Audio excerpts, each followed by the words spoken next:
السلام عليكم ورحمة الله وبركاته. بسم الله الرحمن الرحيم. الحمد لله والصلاة والسلام على رسول الله وعلى آله وأصحابه أجمعين. We praise Allah subhanahu wa ta'ala. We send blessings and salutations upon Muhammad sallallahu alayhi wa sallam, his household, his companions. May Allah bless every one of us. May Allah subhanahu wa ta'ala bless the entire ummah. May Allah subhanahu wa ta'ala bless humanity at large.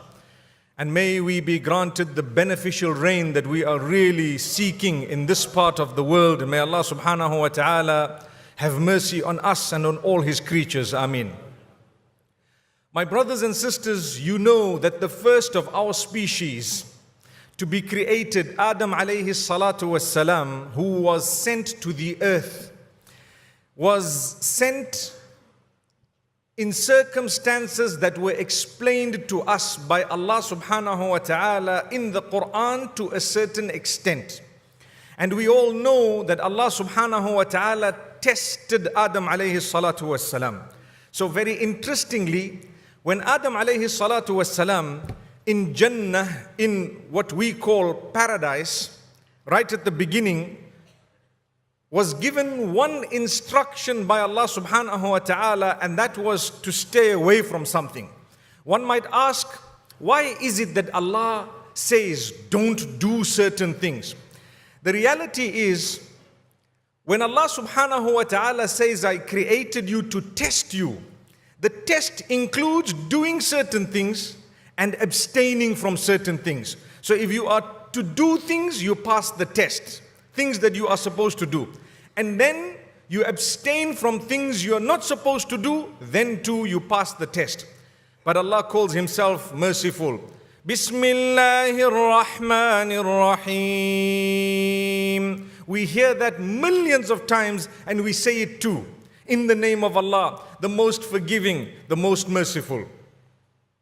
Or the most merciful, the most merciful. Subhanallah. That is the meaning of Bismillahir Rahmanir Rahim. He calls Himself primarily, right at the beginning, the most merciful. This would mean if sometimes you falter by not doing what you are supposed to be doing, do not lose hope, but get back on track as soon as possible. And if sometimes you did something that you are not supposed to be doing, do not lose hope, but get back on track as soon as possible, because your Lord is merciful. Amazing. So Allah subhanahu wa ta'ala told Adam alayhi salatu wassalam and his wife Hawa, may peace be upon them both. Allah says, وَلَا تَقْرَبَا هَذِهِ الشَّجَرَةَ فَتَكُونَا مِنَ الْخَاسِرِينَ. Do not get close to this particular tree. And the fruit from the tree is being spoken about. Do not get close to it, because if you do, you will be the losers. And from this we learn that whenever we do something Allah has prohibited, it's not Allah who loses, it is us who lose. It is not someone else who's going to lose. The people who perpetrated that crime or did what they were not supposed to be doing are the ones who will lose. But Allah subhanahu wa ta'ala has a way out, and we're going to speak about that. So Adam alayhi salatu wassalam, unfortunately, very unfortunately, shaitan engaged in something known as waswasa. What is the waswasa? Waswasa, as it sounds, was. Shaitan comes and try and whisper things in your system. Allah says, فَوَسْوَسَ لَهُمَ الشَّيْطَانُ. Shaitan definitely whispered in his own way, encouraging them to do what was prohibited by promising them false things. When something is prohibited, what happens to us? We look at it, and somehow it becomes beautified in the system if our iman is weak. And somehow we think we're going to be achieving. For example, a person who sees money that's dangling out of somebody's pocket and he's standing in the queue. If his iman is weak, he's going to start thinking, hey, is anyone watching? Look around, right? If his iman is strong, and inshallah it would be the case with all of us, and I pray that it is, even with those who might not have material wealth, they would say, brother or sister, this thing is dangling from your pocket. Make sure that you put it away safely. Someone might take it. You have succeeded. But if your iman is weak, then a person says, is anyone watching? No. Then we quickly just pick it. You know, I remember watching a little clip of a man who saw a 10-pound note stuck under the motor vehicle's tire in a parking. And he looked around and he tried again, he couldn't get it out without ripping it. So he decided, let me sit at the cafe that's across the road. He went to sit in quite a busy cafe. And every time someone passed that little note, he looked at it and he looked at them, and he had literally his heart in his throat. Every time he thought someone was going to take it. And a little while later, the owner of the vehicle comes, turns on the car and drives off. Guess what? Everybody in that cafe got up to go and get the note. Subhanallah. They were all watching from the glass. There's actually a clip, you might have seen it. But this is the nature of a person whose iman is weak. If it wasn't, come on, one of those things, subhanallah, be honest. So shaitan comes and say that, you know, you are going to succeed. You're going to have a few dollars. You can have an extra Coke. You can go to Nando's. Perhaps you might want to go here or there, subhanallah. And you'll enjoy a little bit. Wallahi, that joy is short-lived. But shaitan promises, you know, it's going to be long. Long how? هل أدلك على شجرة الخلد وملك لا يبلى. Here is shaitan telling Adam alayhi salatu wassalam and Hawa alayhi salatu wassalam that, you know what, can I show you the fruit of a tree? If you were to eat from it, you'll never die. And you will be having property or material wealth that will never deplete. Now, anyone who hears that, you know, if you're now 70 years old, 60 years old, someone says, I show you something, you live long. Not like you're not going to die, but you live long. What is it? If they tell you to do something against the instruction of Allah, drop it. It's not worth it. But if they tell you to do something, okay, fine, you know what? You need to exercise this way. You need to exercise this. You need to do this diet, for example, or go on to this diet. Alhamdulillah, it's fine. You need to make this dua. That's also okay. But the minute they tell you to do something against Allah, forget about it. Drop it. But in this case, Adam alayhi salatu wassalam, it goes to show that the devil sometimes has an impact. That impact is such that even good people can fall. Good people can make a mistake. How do I know that? The best of the lot made mistakes. Obviously, I'm not referring to Muhammad sallallahu alayhi wasallam. He was perfect. But I'm referring to some of the other messengers of Allah subhanahu wa ta'ala where an error occurred. And this is why on the Day of Judgment, each one, besides Muhammad sallallahu alayhi wasallam, each one will be saying, Nafsi, Nafsi. As for Rasulullah sallallahu alaihi wasallam, he'll be concerned about us, ummati, ummati. May Allah subhanahu wa ta'ala grant us His intercession on the Day of Judgment. Say Ameen. So my brothers and sisters, Adam alayhi salatu wassalam, loved by Allah, created by Allah subhanahu wa ta'ala, and yet he faltered to a certain extent. He did something he was not supposed to do. What was that? It was that he ended up being tricked by the devil, by shaitan. And as soon as he ate from the forbidden fruit, he regretted, he made a mistake. He said, oh Allah, the two of us have made a big blunder. And if you are not going to forgive us, if you are not going to have mercy on us, we have no hope, we're going to be the losers. So what was the prayer he said immediately? And Allah taught him that. Allah says, okay, you made a mistake, this is how you seek forgiveness. Amazing. Allah subhanahu wa ta'ala taught Adam alayhi salam how to seek forgiveness as per the verses of the Quran. And then he sought forgiveness using good words. Oh Allah, I will be at a loss if you don't forgive me. رَبَّنَا ظَلَمْنَا أَنفُسَنَا وَإِن لَّمْ تَغْفِرْ لَنَا وَتَرْحَمْنَا لَنَكُونَنَّ مِنَ الْخَاسِرِينَ. Oh our Rabb. That means whether you've committed a sin or not, Allah is still your Rabb. Allah is still your owner completely. Oh our Rabb, we have transgressed against ourselves. We are the ones who have done wrong against ourselves. Subhanallah, they are admitting that this was wrong. You had instructed us not to do it, we fell into it. And oh Allah, we have wronged ourselves. If you are not going to have mercy on us, if you are not going to forgive us, we will be the losers. They realized immediately something is definitely wrong. My brothers and sisters, I started this way to show you. Allah forgave Adam alayhi salam when he faltered, when he slipped up, because there was remorse, there was regret. He sought forgiveness and he turned back to Allah subhanahu wa ta'ala. He did not commit that sin again. How many of us make mistakes, commit sins, do things we're not proud of, do things we're not supposed to be doing, miss out on things we're supposed to be engaged in? My brothers and sisters, it's not the end. We are still breathing. We are still beloved creatures of Allah. Allah loves us. رَبَّنَا ظَلَمْنَا أَنفُسَنَا وَإِن لَّمْ تَغْفِرْ لَنَا وَتَرْحَمْنَا لَنَكُونَنَّ مِنَ الْخَاسِرِينَ. That dua, that supplication opened the door of the mercy of Allah years back. The same supplication, do you not think it will open the mercy of Allah, the doors of the mercy of Allah today when we have faltered and we have made mistakes? So it's not the end of the path. The only time we should start worrying is if we have not quit our bad ways and habits. A person persists. For example, you have a bad habit, and there are so many bad habits, countless bad habits. I cannot just mention one or two because there are plenty. And shaitan, if he could actually engage in a successful waswasa against Adam alayhi salam, do you really think that we are stronger than Adam alayhi salam?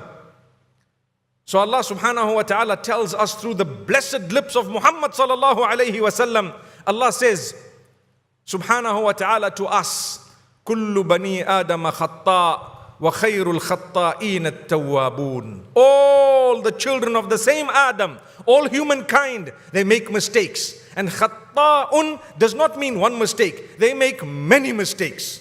All of us. Not a single one of us is absolutely perfect. None of us are perfect, but we know when we make mistakes, the hadith says the best of those who constantly err are those who constantly repent as well. I ask you and myself, how many times do I repent? If it is once a day, it's too little. If it is 10 times a day, it is too little. It needs to be more. Let's get it on our tongues. Astaghfirullah al-azim. Astaghfirullah al-azim. I seek your forgiveness, O Allah. You are the greatest. Subhanallah. Get it on our tongues. Let's look into ourselves and ask ourselves, what are the bad habits that we are engaged in? And let's cut them and quit them for the sake of Allah. I promise you it will open the doors of the mercy of Allah. We're desperately seeking for rain. We are desperately asking for so much. Wallahi, you will start seeing it come if you seek the forgiveness of Allah. You turn back to Allah. Allah's mercy only comes to those who deserve that mercy by trying to achieve it. Sometimes Allah gives us even if we don't deserve it, because that's the nature of His mercy. But those who deserve it, He will give it to you. Don't lose hope, never despair. My brothers and sisters, if you take a look at the lives of some of the blessed prophets of Allah subhanahu wa ta'ala, give you an example of Musa alayhi salam. One day, there was a skirmish, a little fight between two people. As Musa alayhi salam went to help, he ended up giving one of them a fist. And that fist was such a big blow, subhanallah. It resulted in the death of the person. May Allah subhanahu wa ta'ala protect us. It was quite a soft ameen, because some of the youngsters must be saying, I wish I had a blow like that. May Allah subhanahu wa ta'ala grant us forgiveness. Ameen. So my brothers and sisters, immediately he knew what I did was wrong. What happened? He said the same dua. Words, similar words. He says, oh Allah, what I did was wrong. This was from shaitan. قال هذا من عمل الشيطان إنه عدو مضل مبين. He said, oh Allah, this is indeed from the devil. Oh Allah, I seek your forgiveness. I have wronged myself. This is from shaitan. He is definitely one who leads astray. He is definitely an outright enemy. Recognize the devil, my brothers and sisters. When you do something you're not supposed to be doing, you need to recognize that this was the waswasa of the devil. We have iman. We have something powerful. It is the shahada. We declare Ashhadu an la ilaha illallah, Ashhadu anna Muhammadan abduhu wa rasuluhu. How then can we commit a sin thinking that there's nothing wrong with it? We should turn to Allah, repent, seek the forgiveness of Allah, and Allah's mercy will begin to show in your life.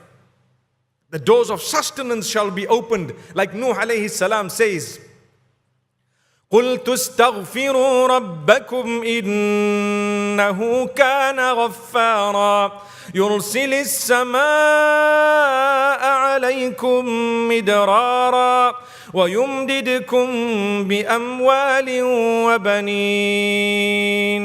He tells his people, do you know what? Seek the forgiveness of Allah. He says, Oh Allah, I told my people to seek your forgiveness. To seek your forgiveness because you are most forgiving. And as a result, He will open the doors of the skies with the rain that you require. Subhanallah. Through what? Turning back to Allah. And don't just pay lip service. You know you've committed adultery. You know you're hooked onto pornography. You know you're gambling, and you know that you perhaps doing something totally unacceptable, and you just say every day, astaghfirullah, astaghfirullah, astaghfirullah, astaghfirullah. But you haven't changed your ways, you haven't quit your habits, you haven't thought about it, you haven't even batted an eyelid. That is not seeking the forgiveness of Allah. That's playing the fool. You slap someone every day, say, I'm sorry, I'm sorry, I'm sorry, I'm sorry, I'm sorry, I'm sorry. Come on, you sound like a mental case. May Allah subhanahu wa ta'ala forgive us. You need to be serious about it. You don't repeat it. May Allah subhanahu wa ta'ala grant us forgiveness. Ameen. Ameen. Now I come to another very, very important point. And this was something that had to be said. My brothers and sisters, we all make mistakes. We all have committed sin to a certain extent.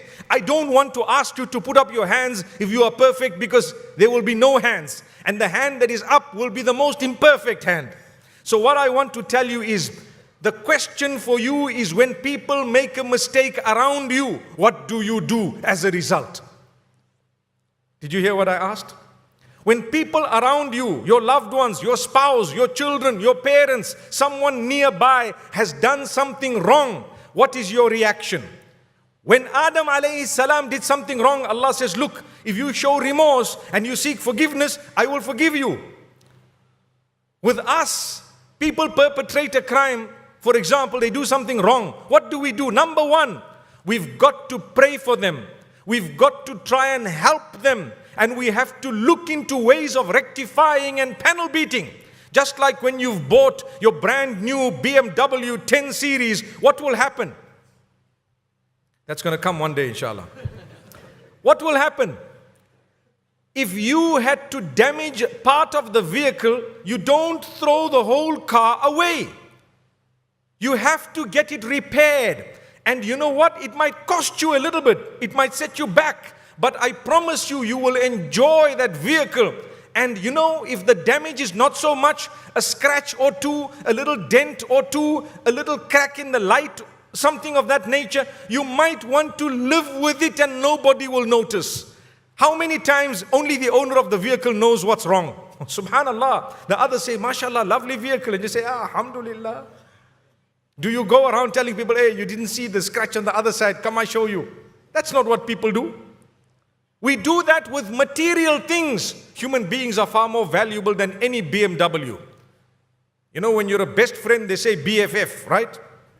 Subhanallah, best friends forever. And sometimes when you're a really, really good friend, they say B and they put about 20 Fs after that. Subhanallah. That means really forever, forever, forever. So the BMW, whether it's a BMW or WWWW, it is not more valuable than your best friend or your spouse or your child or the imam in the masjid. He could make a mistake. There could be blunders. He could have committed a sin.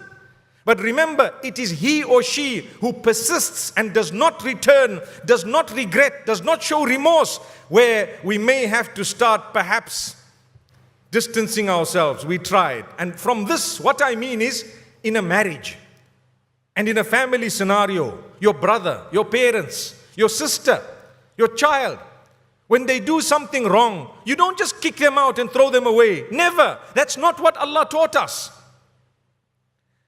I was reading an article that every 20 marriages, 12 of them are breaking, 8 of them are lasting. And that's a disaster. If that's the truth, wallahi, we need to cry. We need to cry. And if you go to see the reasons for the divorce, you know, people say the marriage was a mistake. Sometimes the divorce was a bigger mistake. There is no angel on earth. You want to divorce someone because they've made one mistake, but you are making another 20 mistakes of a different nature.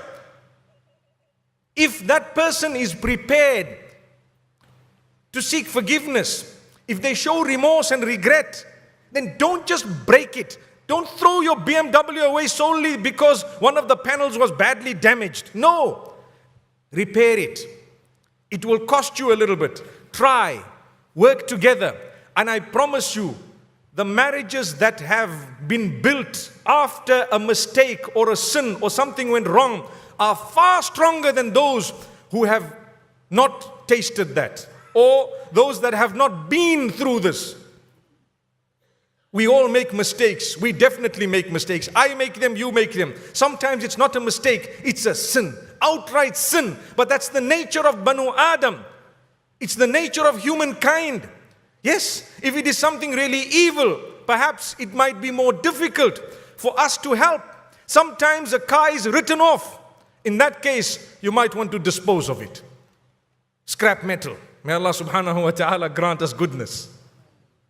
Sometimes a sin is way, way too big, where a person might seek divorce. You know what, I can't live with this anymore.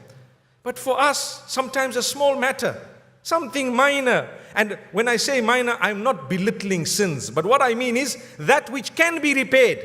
And you're throwing the thing away. Let's not do that. My brothers and sisters, let's get used to something. Let's try to understand. If we would like the mercy of Allah, show mercy upon others. Irhamu man fil ardi yarhamkum man fis sama. Show mercy upon those on earth, and the one in the heavens will show mercy upon you. Another narration, the Prophet ﷺ says, La yarhamillahu man la yarhamin nas. Allah will not have mercy upon those who don't have mercy on humankind. People make mistakes. We all make mistakes. Learn to help those who've made a mistake. May Allah subhanahu wa ta'ala grant us goodness and guidance. So my brothers and sisters, you look at the examples given throughout history, within the Quran, every single place, Allah speaks about a sin committed by someone. If He speaks about the repentance, He always says that repentance was accepted by Allah. Every time. Not once did He say, they sought forgiveness but we threw them out, we rejected them. No. It is a quality that is divine. It's not easy to forgive, but find it in your heart to make amends. Yes, if something repeats itself, and it repeats itself a third time, then maybe we have a bigger problem at hand. But give people a chance. Give people a chance. I recall a person working for someone for many years, almost 2 decades.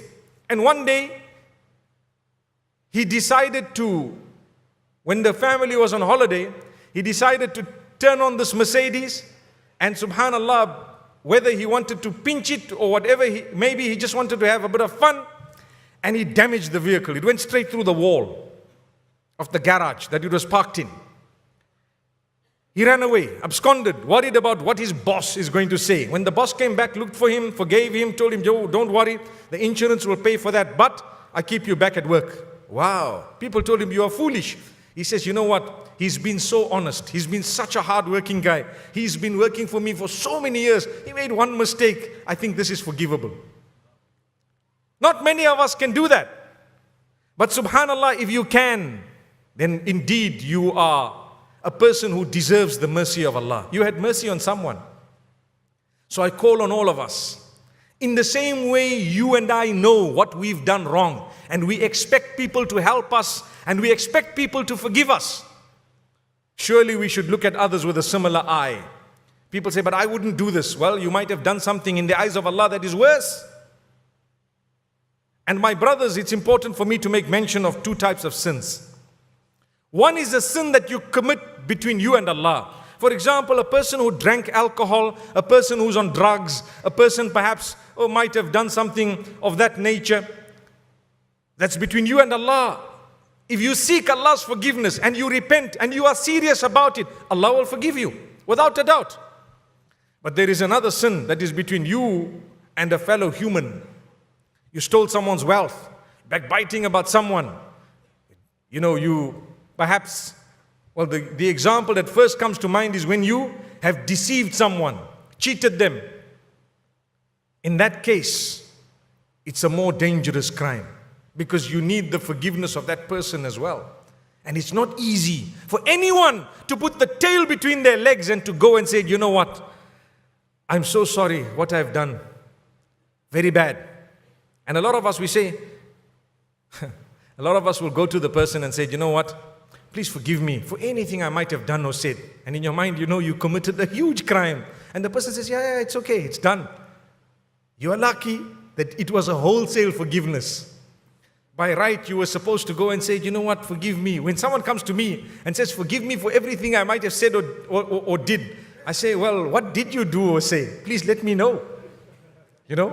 Because I promise you, when you go around spreading deception or backbiting, then it's not good enough to just say, forgive me, and carry on. And the person says, you're forgiven. That's not enough. Actually, if you're a true mu'min, you would tell yourself, I have done so much damage, I wound up the situation, I'm going to make an effort now that I'm forgiven to unwind everything. So now I will go around, and the people I spoke to negative about this party, I'm going to tell them positive things. To say, I told you something bad. Unfortunately, I was wrong. Subhanallah. That's the way to seek true forgiveness of Allah subhanahu wa ta'ala. So my brothers and sisters, inshallah, what we want to see, especially in marriage, because a lot of marriages are breaking, even when we give advice to the couples that are struggling, don't just say, leave him, just leave him, you'll get another guy. But sister, you who is speaking went through a divorce and it's been 20 years and you're still looking for that other guy, right? She's in it. Rather give her the good advice to say, you know what? Try to make it work. Let's see how best. Is he an evil guy? Is he engaging in physical abuse? If that's the case, there's a limit of tolerance. You need to know this. There is a limit of tolerance. I am not saying here from this pulpit today that just go out and forgive everyone and live in every situation you're in. No. Sometimes parents abuse their daughters. We've come across cases where some abuse their own children. There is a limit. There is a line. We will have to do something to save those kids, because we don't want it to repeat itself, even if it just happened once. May Allah subhanahu wa ta'ala strengthen us. I'm not saying in that case, that is an extreme case. It's like writing something off, like I said. I'm not saying that in that case you should actually now force someone who is going to be living with this abuse, glaring them in their face, to live in that situation. No. But I am saying wherever it is something that can be resolved, try your best to resolve it. And try your best to forgive people. Give people correct advice as well. Many people, our friends, many times come to us and say, I'm going through this situation. Fear Allah regarding the advice you give them. Make sure that it is something that Allah and His Rasul would be happy with. Sallallahu alayhi wa sallam. May Allah subhanahu wa ta'ala have mercy on every one of us. May Allah subhanahu wa ta'ala bless us. Like I said, inshallah, we forgive. We learn to forgive. We commit mistakes. We should seek forgiveness as well.